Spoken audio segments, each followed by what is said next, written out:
Aimez cette vidéo. Abonnez-vous à notre chaîne et profitez de ce voyage dans le temps. Laissez-vous porter par le murmure des steppes infinies, où l'histoire d'un homme a changé le destin du monde entier. Imaginez un instant que l'empire le plus vaste que la Terre ait jamais connu, s'étendant de l'océan Pacifique jusqu'aux portes de l'Europe, ait été forgé par un enfant abandonné, condamné à mourir dans la steppe. Un orphelin qui, contre toute attente, s'élèverait pour unifier des tribus nomades éternellement divisées et créerait une force militaire capable de faire trembler des civilisations millénaires. Comment un homme né dans l'isolement total d'une région reculée a-t-il pu redessiner la carte du monde connu? Par quels moyens les cavaliers mongols, issus d'un peuple comptant à peine 1 million d'âmes, ont-ils pu conquérir des terres peuplées de centaines de millions d'habitants? Quelles innovations militaires ont permis à ces nomades de vaincre systématiquement des armées bien plus nombreuses et technologiquement avancées? Et pourquoi, malgré la brutalité de ces conquêtes, Gengis Khan demeure-t-il une figure vénérée dans une grande partie de l'Asie? L'histoire que nous allons explorer ce soir n'est pas simplement celle d'un conquérant. C'est le récit d'une révolution qui a réuni l'Est et l'Ouest, permis l'échange de technologies, d'idées et de biens à une échelle sans précédent, et dont les conséquences continuent de façonner notre monde moderne. Avant que l'ombre des étendards mongols ne s'étende sur l'Asie, le monde du XIIe siècle était fragmenté en royaumes et empires qui s'ignoraient largement. La route de la soie existait déjà, mais elle était périlleuse, souvent interrompue par des conflits locaux. La Chine, divisée entre les dynasties Jin au nord et Song au sud, regardait avec mépris les barbares qui l'entouraient. L'empire chorézmien dominait l'Asie centrale, tandis que le califat abbasside régnait sur le Moyen-Orient. Plus à l'ouest, l'Europe féodale, plongée dans ses propres luttes intestines, ignorait presque tout du monde au-delà de ses frontières orientales. Dans les hautes steppes mongoles, battues par des vents glaciaux en hiver et brûlées par un soleil implacable en été, vivaient des tribus nomades perpétuellement en guerre les unes contre les autres. Leur monde était gouverné par des cycles immuables, la transhumance saisonnière, les razzias entre clans rivaux, les alliances éphémères scellées par des mariages, puis brisées par des trahisons. C'était un monde dur, où la survie dépendait de la force, de la ruse et de la loyauté familiale. Contrairement à l'image d'hordes sauvages sans structure que l'Occident a longtemps entretenue, les sociétés nomades mongoles possédaient un système social complexe, organisé autour du concept du lus, l'unité familiale étendue. Ces sociétés valorisaient l'honneur, le respect des anciens et une forme de démocratie primitive, où les chefs étaient élus lors d'assemblées appelées Kuriltai. Leur spiritualité, le tangrisme, vénérait le ciel éternel et considérait la nature comme sacrée, peuplée d'esprits qu'il fallait respecter. Dans cet univers de traditions anciennes naquit, vers l'an 1162, un enfant nommé Temujin, dans le clan des Borjigin, une branche de la tribu des Mongols. Sa naissance fut, dit-on, marquée par un présage. Il vint au monde en tenant dans sa main droite un caillot de sang, signe que les chamans interprétèrent comme l'annonce d'un destin exceptionnel. Son père, Yesugei, était un chef mineur, mais respecté. Suivant la tradition, il fiança le jeune Temujin à une fille d'un clan allié, les Ongirat. Beurte, de 2 ans son aînée, deviendrait sa femme principale et sa conseillère la plus fidèle. Mais le destin allait brutalement interrompre cette enfance ordinaire d'un fils de chef nomade. Alors que Temujin n'avait que 9 ans, son père fut empoisonné par des Tatars, une tribu rivale, lors d'un festin censé célébrer une trêve. C'est ici que commence véritablement l'histoire extraordinaire de celui qui deviendrait Gengis Khan. La mort d'un chef dans la société mongole signifiait souvent l'abandon de sa famille par le clan. Sans protecteur, la veuve et ses enfants étaient considérés comme un fardeau. C'est exactement ce qui arriva à Oelun, la mère de Temujin, et à ses enfants. Le clan Borjigin les abandonna dans la steppe les condamnant pratiquement à une mort certaine. Imagine la scène. Une femme seule avec 5 enfants, dont l'aîné n'a que 9 ans, abandonnée dans l'immensité de la steppe mongole, où le climat peut tuer aussi sûrement que les prédateurs ou les hommes. Eulune, femme d'une force de caractère exceptionnelle, refusa pourtant de se résigner. Pendant des années, cette famille survécut en mangeant des racines, des baies sauvages, des marmottes et des rats des steppes. Temujin apprit à chasser à l'arc, à fabriquer des pièges, à reconnaître les moindres signes de la nature environnante. Cette période de dénuement extrême forgea le caractère du futur conquérant. Il y développa une résilience extraordinaire, une capacité à endurer les pires privations, mais aussi une rage sourde contre l'injustice de l'abandon et une détermination à ne jamais se retrouver en position de faiblesse. La vie de la petite famille bascula à nouveau lorsque Temujin tua son demi-frère Bekter lors d'une dispute pour un poisson. Cet acte, bien que terrible, révèle déjà sa détermination implacable et son refus de partager l'autorité. Il n'avait alors que 13 ans, car à 16 ans, Temujin décida qu'il était temps de réclamer sa fiancée Beurte. Contre toute attente, le père de celle-ci honora l'engagement pris des années plus tôt, peut-être décelant déjà chez ce jeune homme déterminé un potentiel hors du commun. Ce mariage fut la première pierre de la reconstruction de son pouvoir. En dot, Temujin reçut un manteau de zibeline noire, symbole de prestige qu'il utilisa habilement pour s'attirer le soutien de Togrul, Khan des Kéraïtes et ancien frère de sang de son père. Cette alliance semblait prometteuse, mais le destin frappa à nouveau. Des Merkites, tribus ennemies, attaquèrent le campement de Temujin et enlevèrent Burt pour venger un rapt similaire commis autrefois par son père. Pendant 8 mois, Burt fut captive, et lorsque Temujin parvint finalement à la libérer avec l'aide de Togrul et de Jamukha, un ami d'enfance devenu chef d'une faction mongole, elle était enceinte. Le premier fils de Burt, Joshi, naquit sous cette ombre du doute quant à sa paternité. Temujin choisit pourtant de le reconnaître comme sien, décision remarquable dans une société où la lignée patrilinéaire était sacrée. Cette décision pragmatique illustre déjà sa capacité à transcender les traditions lorsque nécessaire, trait qui caractériserait plus tard sa gouvernance. L'enlèvement de Burt et sa libération marquèrent un tournant. À partir de ce moment, Temujin commença à bâtir son propre pouvoir. Sa première innovation fut de restructurer l'organisation sociale traditionnelle des tribus mongoles. Plutôt que de s'appuyer uniquement sur les liens du sang, il forma des unités militaires décimales, groupes de 10, 100, 1000 et 10 000 guerriers, où la loyauté et le mérite comptaient davantage que l'origine tribale. Ce système révolutionnaire permettait l'ascension sociale de guerriers compétents, quelle que soit leur naissance.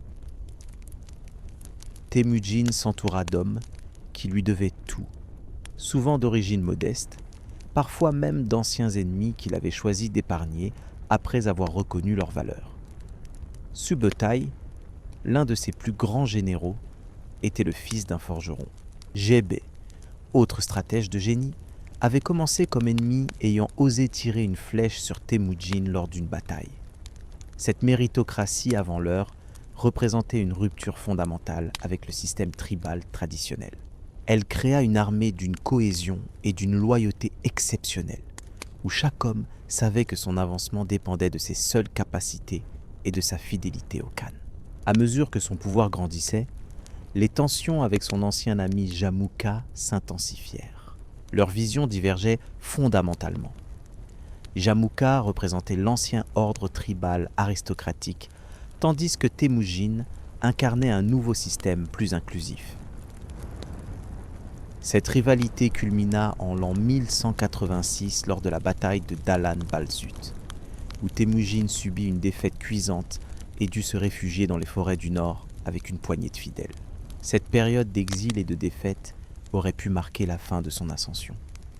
Pourtant, même dans cette adversité extrême, Temujin continua à attirer des partisans.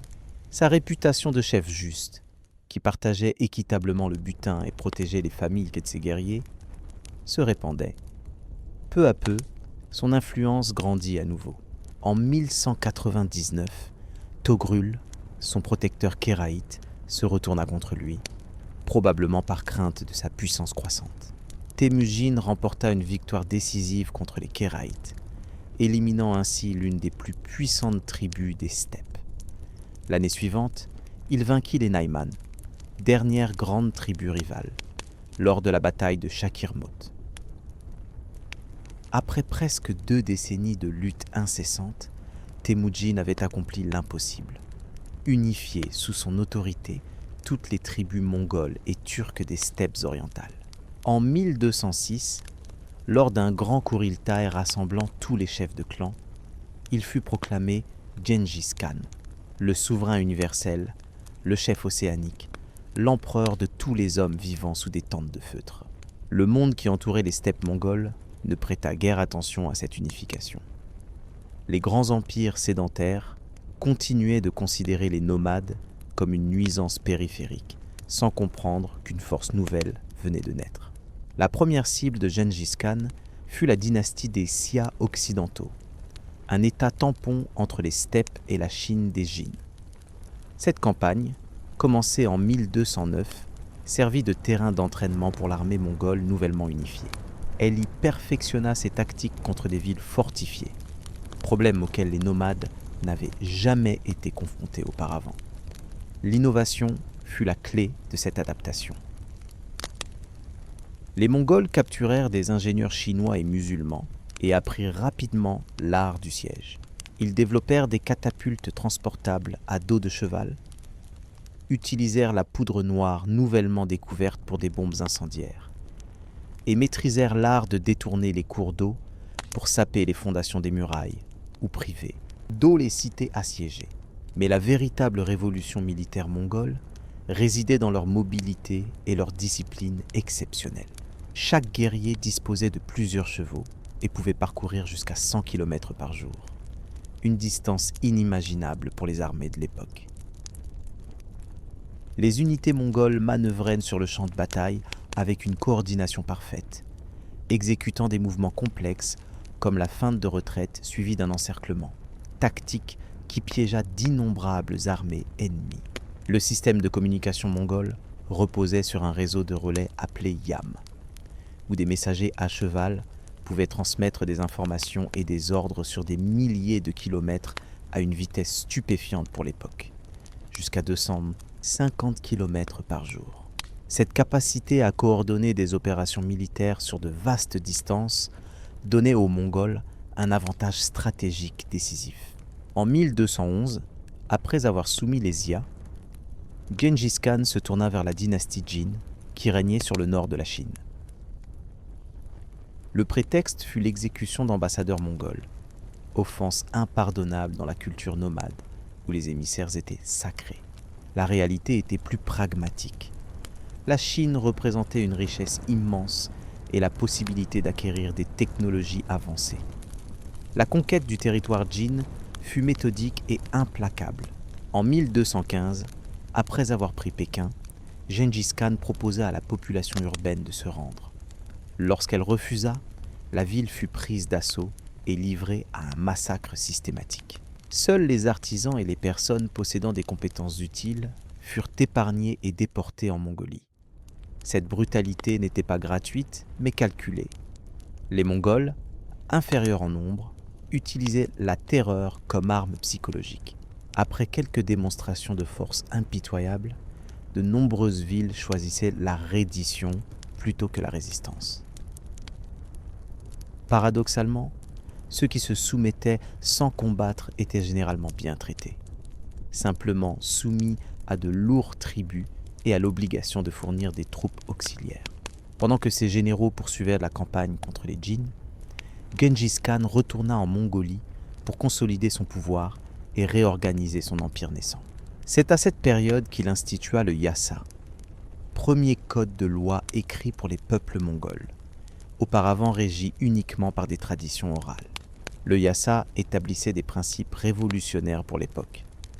la liberté religieuse pour tous les cultes, l'interdiction du vol sous peine de mort, la protection des ambassadeurs et des marchands, et l'instauration d'un système méritocratique dans l'administration.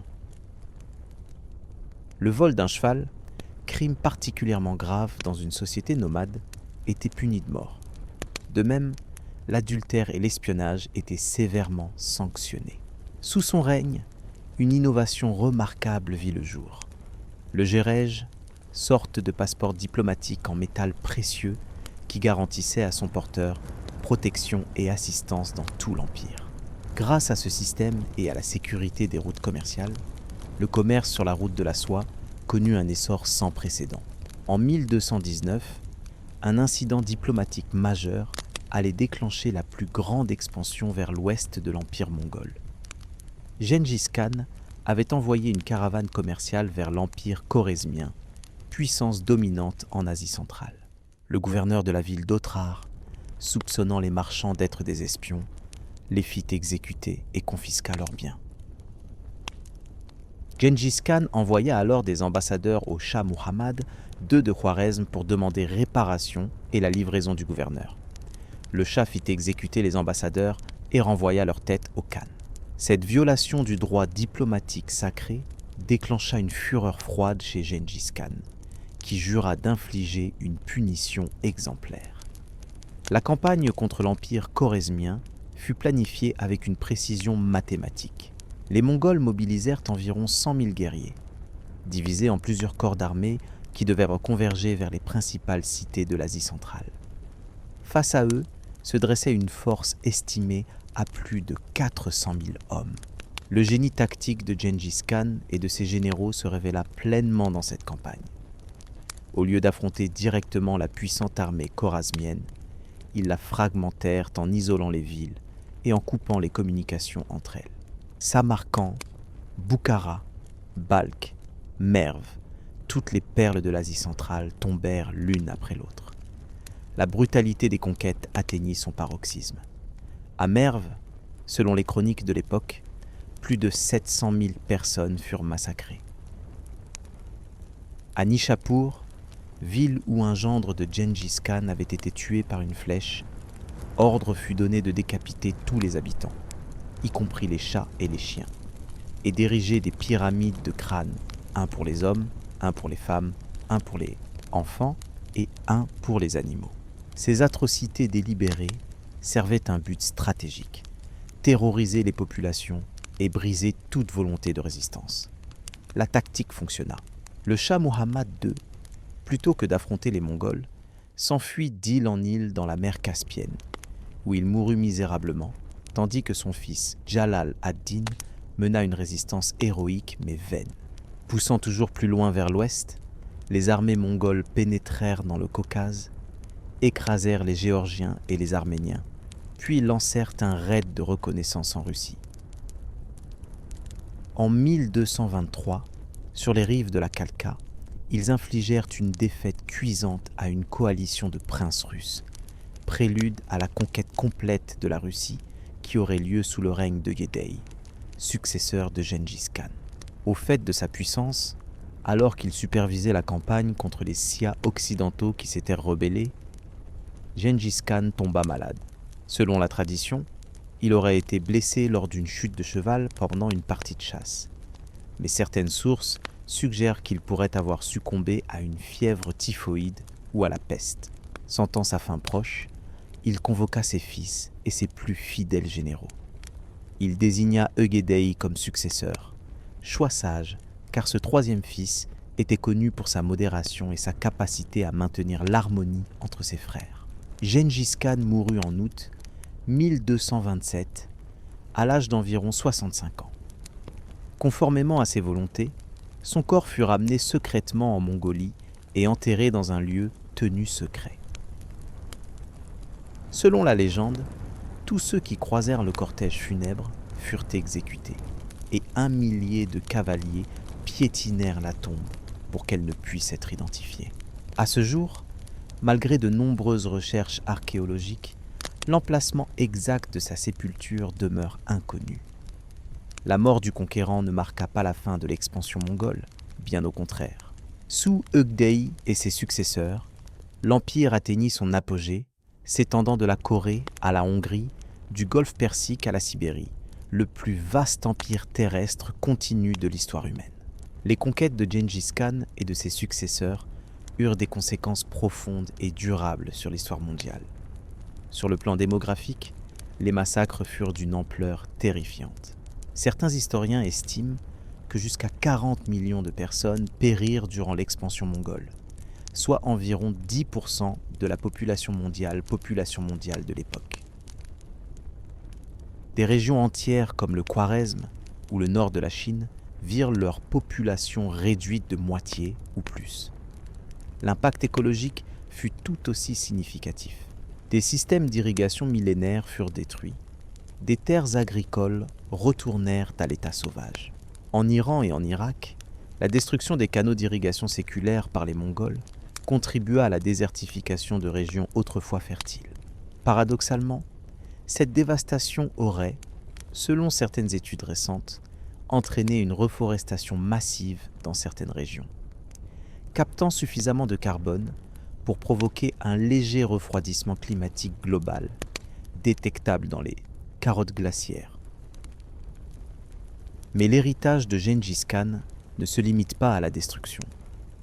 La Pax Mongolica, la paix mongole, qui suivit les conquêtes, créa un espace commercial unifié s'étendant de la Méditerranée à la mer de Chine. Pour la première fois dans l'histoire, marchands et voyageurs pouvaient traverser l'Eurasie en bénéficiant d'une protection garantie par un pouvoir unique. Cette sécurité permit des échanges sans précédent. Technologie, idées, religion et, malheureusement, maladies circulèrent à travers le continent. L'imprimerie, la poudre à canon, la boussole et le papier-monnaie se propagèrent de la Chine vers l'Occident. Des astronomes persans travaillèrent dans des observatoires en Chine, tandis que des artisans chinois furent déportés jusqu'en Iran pour y enseigner leurs techniques. Marco Polo, le plus célèbre des voyageurs occidentaux à traverser l'empire mongol, ne fut qu'un parmi des milliers d'Européens, principalement des marchands et des missionnaires, qui profitèrent de cette ouverture sans précédent. Son récit de voyage, bien qu'embelli, offre un témoignage précieux sur cet âge d'or des échanges eurasiatiques. Sur le plan politique, les Mongols introduisirent des innovations importantes. Leur système administratif, bien que fondé sur la force militaire, était remarquablement tolérant sur le plan culturel et religieux. Gengis Khan lui-même, bien que chamanique, montra un intérêt pour toutes les religions et exempta de taxes les lieux de culte et les religieux de toute confession. Dans les territoires conquis, les Mongols préféraient généralement gouverner indirectement en maintenant les structures administratives locales sous supervision mongole. Ils adoptèrent souvent les pratiques culturelles des peuples sédentaires, notamment en Chine, où la dynastie Yuan fondée par Kubilai Khan, petit-fils de Gengis, se sinisa progressivement. 80 ans après la mort de Gengis Khan, l'empire mongol commença à se fragmenter en 4 khanats distincts. La Horde d'Or en Russie, le khanat de Jagatai en Asie centrale, l'Ilkhanat en Perse et la dynastie Yuan en Chine. Bien que nominalement unis sous l'autorité du Grand Khan résidant à Karakorum puis à Pékin, ces entités devinrent de plus en plus indépendantes. Au XIVe siècle, l'empire mongol s'effondra presque aussi rapidement qu'il s'était formé. La dynastie Yuan fut chassée de Chine en 1368 par la révolte qui fonda la dynastie Ming.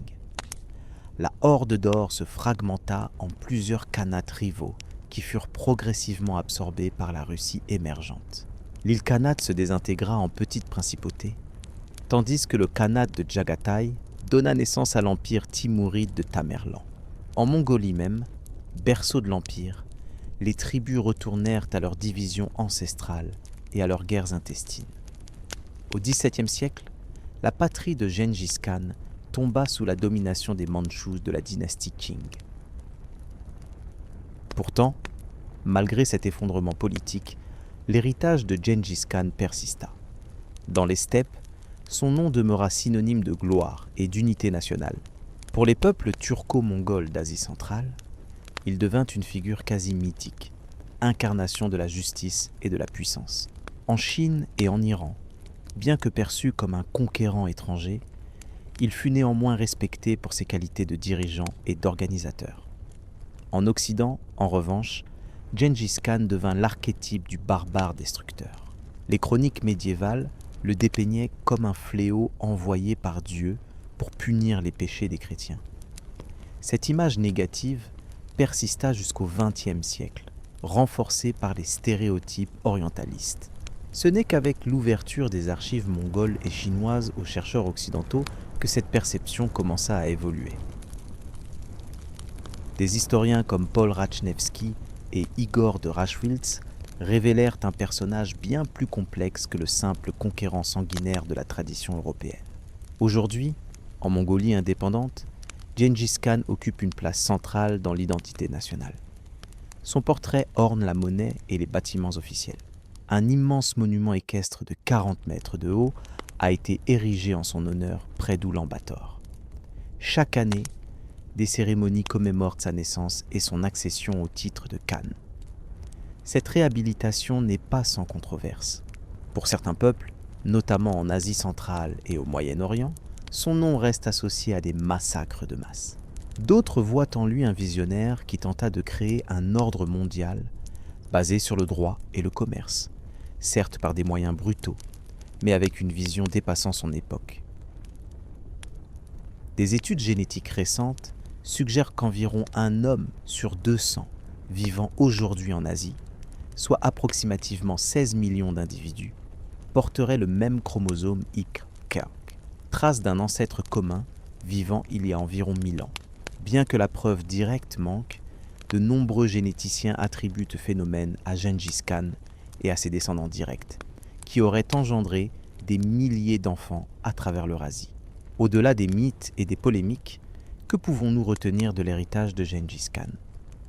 Peut-être avant tout sa capacité à transcender les structures sociales traditionnelles pour créer un système méritocratique révolutionnaire.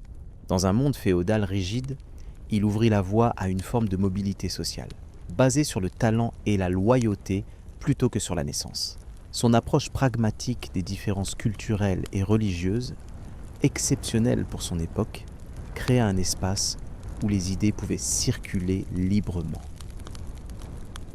Si la Renaissance européenne doit beaucoup à la redécouverte des textes classiques préservés dans le monde musulman, cette préservation même fut en partie facilitée par la tolérance intellectuelle des Mongols. Les innovations militaires et administratives qu'il introduisit transformèrent l'art de la guerre et de la gouvernance. Le système postal du Yam inspira des réseaux similaires dans de nombreux empires ultérieurs.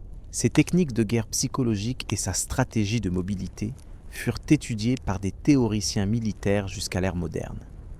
L'unification de l'Eurasie, bien que temporaire, démontra qu'un monde connecté était possible.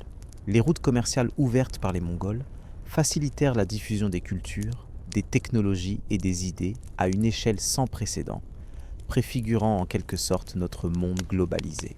Pourtant, cette unification se fit au prix d'une violence extrême. Les villes rasées, les populations massacrées, les civilisations entières réduites à néant, nous rappellent le coût humain terrible de l'Empire mongol.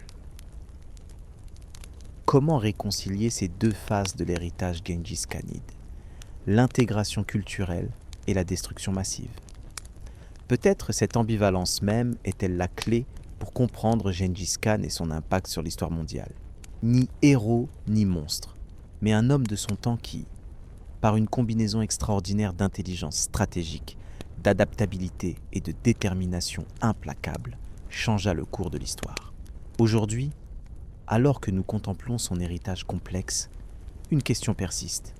Pourquoi continuons-nous à être fascinés par cet homme né il y a plus de 8 siècles dans l'immensité des steppes mongoles? Est-ce son parcours d'ascension depuis les origines les plus modestes jusqu'au sommet du pouvoir qui nous captive?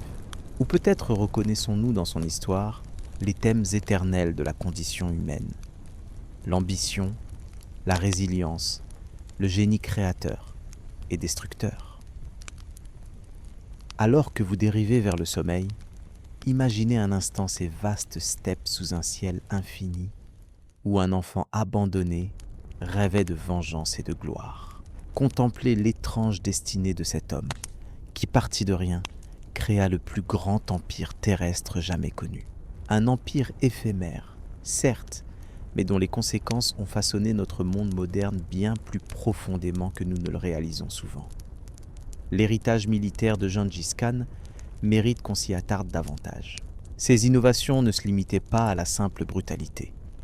L'armée mongole qu'il façonna était une machine de guerre d'une sophistication inégalée pour son époque. La cavalerie légère, composée d'archers capables de décocher des flèches avec précision au galop, constituait le cœur de cette force. Chaque guerrier mongol maîtrisait l'art du tir à l'arc dès l'enfance, s'entraînant quotidiennement jusqu'à pouvoir toucher une cible en mouvement à plus de 200 pas.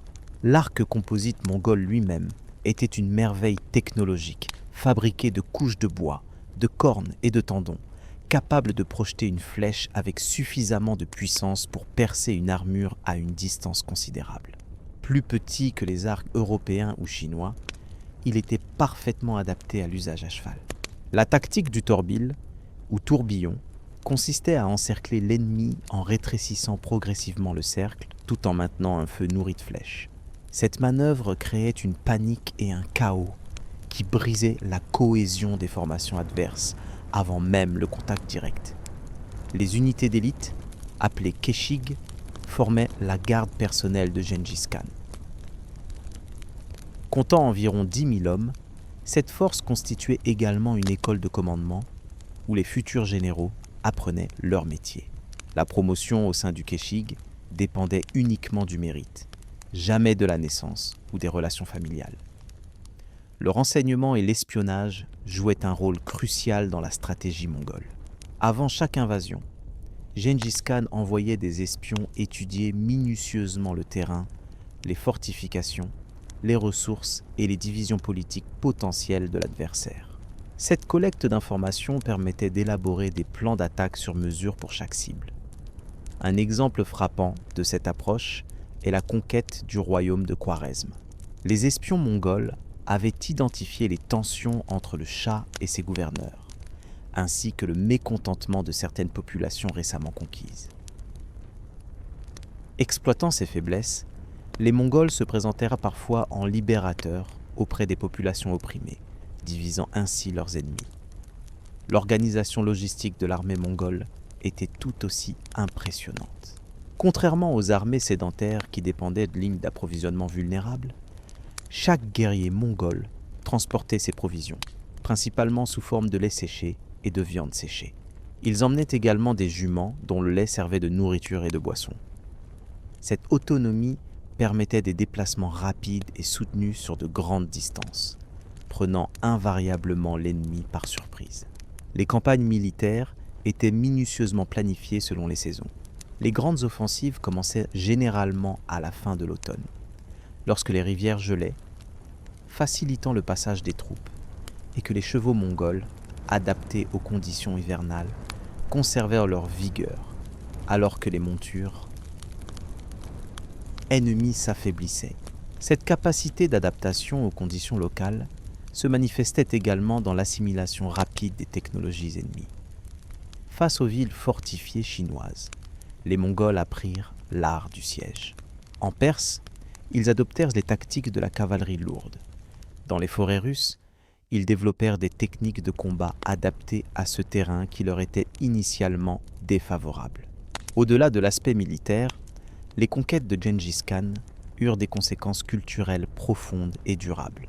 L'une des plus significatives fut l'émergence d'une nouvelle classe de personnes transnationales.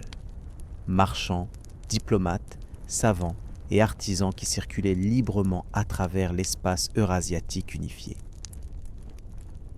Des communautés marchandes comme les Ouïghours et les Sogdiens prospérèrent grâce à cette nouvelle connectivité. Des villes comme Samarcande et Boukhara, après avoir subi des destructions initiales terribles, renaissaient en tant que centres commerciaux et intellectuels cosmopolites où se côtoyaient musulmans, chrétiens nestoriens, bouddhistes et juifs. Le transfert de population fut une autre conséquence majeure des conquêtes. Les Mongols déplaçaient systématiquement les artisans et les spécialistes des territoires conquis vers d'autres parties de l'Empire, où leurs compétences étaient requises. Des verriers syriens se retrouvèrent ainsi en Chine, des astronomes persans à Pékin, des médecins chinois en Perse. Ces déplacements forcés, bien que traumatisants pour les individus concernés, accélérèrent considérablement la diffusion des connaissances et des techniques à travers l'Eurasie. Des innovations comme le papier-monnaie chinois furent introduites en Perse, tandis que les mathématiques et l'astronomie musulmane influencèrent la science chinoise. Sur le plan linguistique, l'expansion mongole contribua à la diffusion des langues turques en Asie centrale et au Moyen-Orient. Le turc Tchagatai, enrichi de vocabulaire mongol et persan, devint une lingua franca commerciale et littéraire qui perdura bien après la chute de l'Empire. L'impact religieux fut tout aussi significatif. Si Gengis Khan lui-même resta fidèle au chamanisme traditionnel mongol, ses successeurs adoptèrent diverses religions. Kubilai Khan se tourna vers le bouddhisme tibétain, les Khans de la Horde d'Or se convertirent à l'islam, tandis que certains dirigeants de l'île Khanat embrassèrent le christianisme nestorien avant de finalement adopter l'islam. Cette diversité religieuse au sein même de la famille dirigeante contribua à maintenir une politique de tolérance relative. Les débats théologiques entre représentants des différentes religions étaient encouragés à la cour mongole. Guillaume de Rubruck, moine franciscain envoyé par Louis le Saint, décrit dans ses mémoires un débat organisé par Möngke Khan entre chrétiens, musulmans et bouddhistes. L'administration impériale mongole représentait elle-même une fusion remarquable de traditions nomades et de pratiques empruntées aux civilisations sédentaires. Le système du Jarguchi, juge itinérant qui rendait à la justice au nom du Khan, combinait la tradition nomade de l'assemblée judiciaire avec des concepts de droit formalisés empruntés aux Chinois et aux Persans. Les Mongols innovèrent également dans la gestion des ressources naturelles. Comprenant l'importance stratégique des routes commerciales, ils établirent un système de protection environnementale le long des axes principaux de la route de la soie.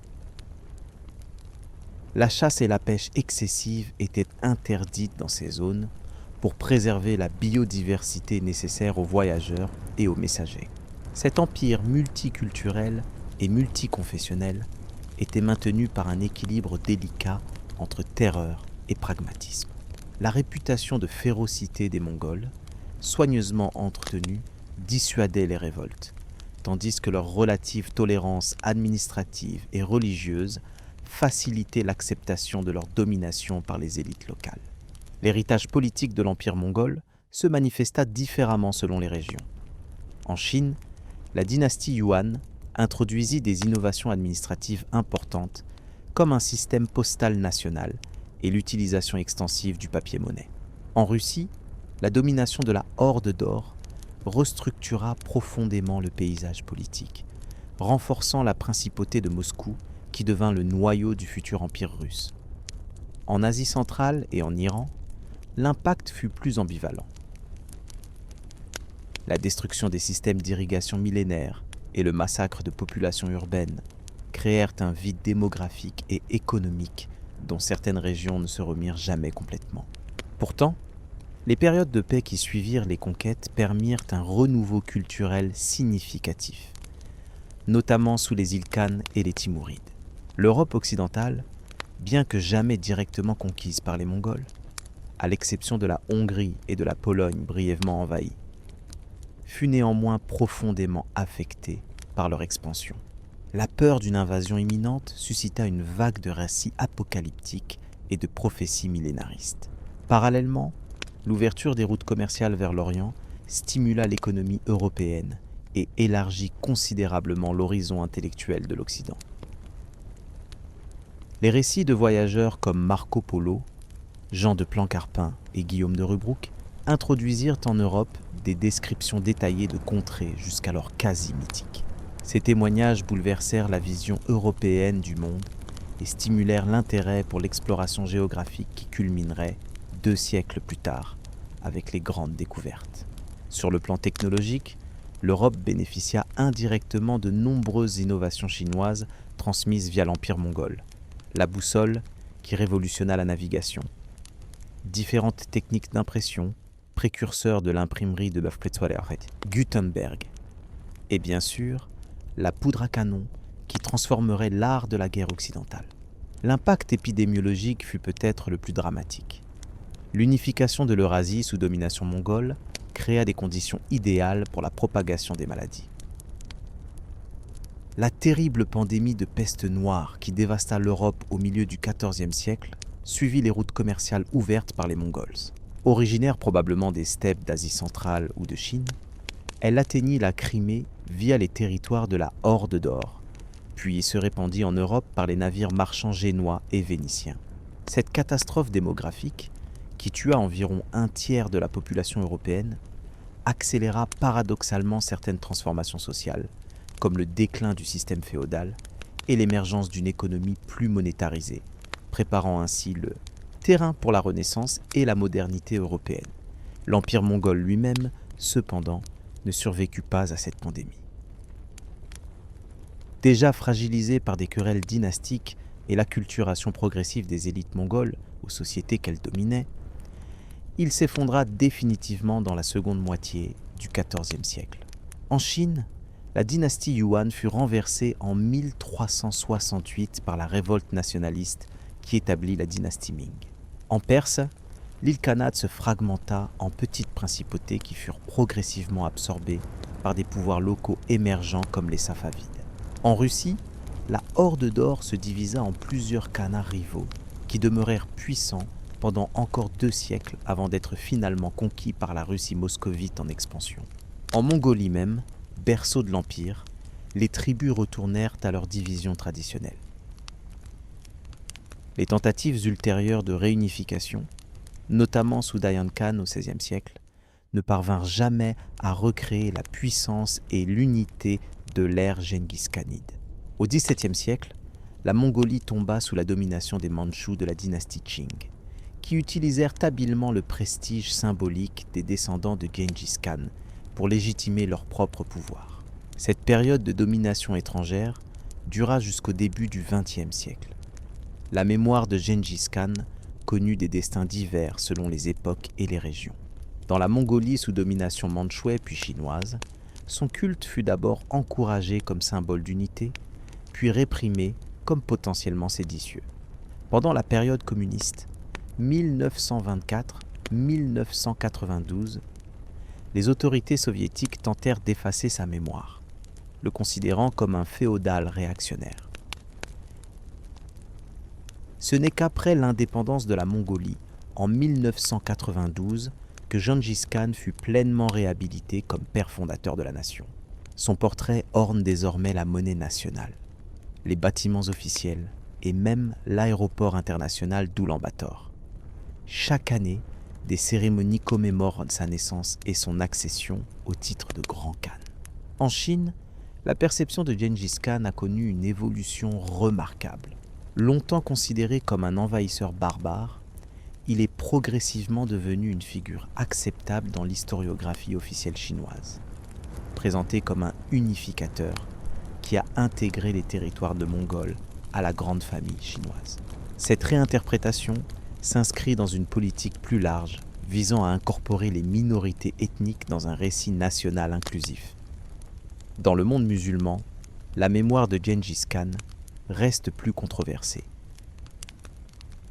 Les destructions massives de centres culturels islamiques comme Boukhara, Samarcande et Bagdad ont laissé une empreinte traumatique durable.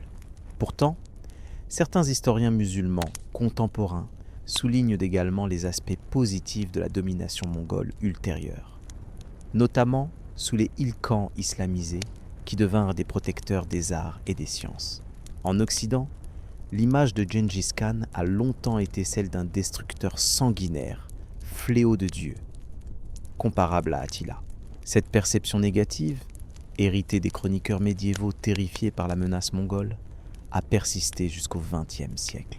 Ce n'est qu'avec les travaux d'historiens modernes comme René Grousset, Paul Rachnevsky et Igor de Rachwiltz qu'une vision plus nuancée a commencé à émerger, reconnaissant à la fois la brutalité des conquêtes et les innovations sociales, politiques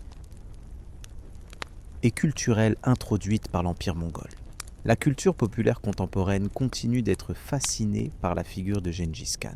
Films, romans, jeux vidéo et séries télévisées revisitent régulièrement son épopée. Tantôt le dépeignant comme un héros visionnaire, tantôt comme un conquérant impitoyable.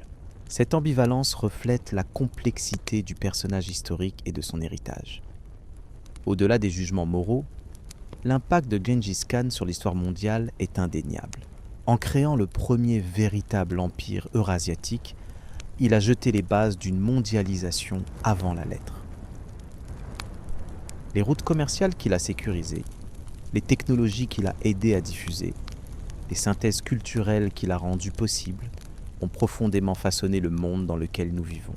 Sa vie illustre également certaines vérités intemporelles sur le pouvoir et la nature humaine. Né dans l'adversité extrême, il a transformé ses traumatismes d'enfance en une force implacable.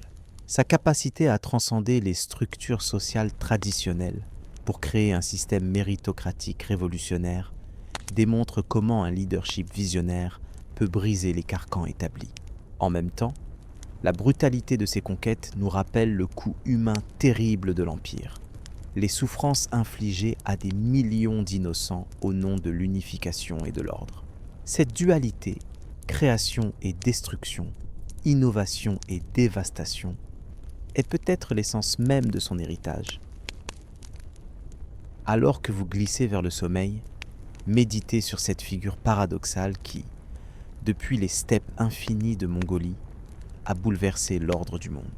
Un homme qui, partant de la condition la plus humble, s'est élevé au statut presque mythique de souverain universel.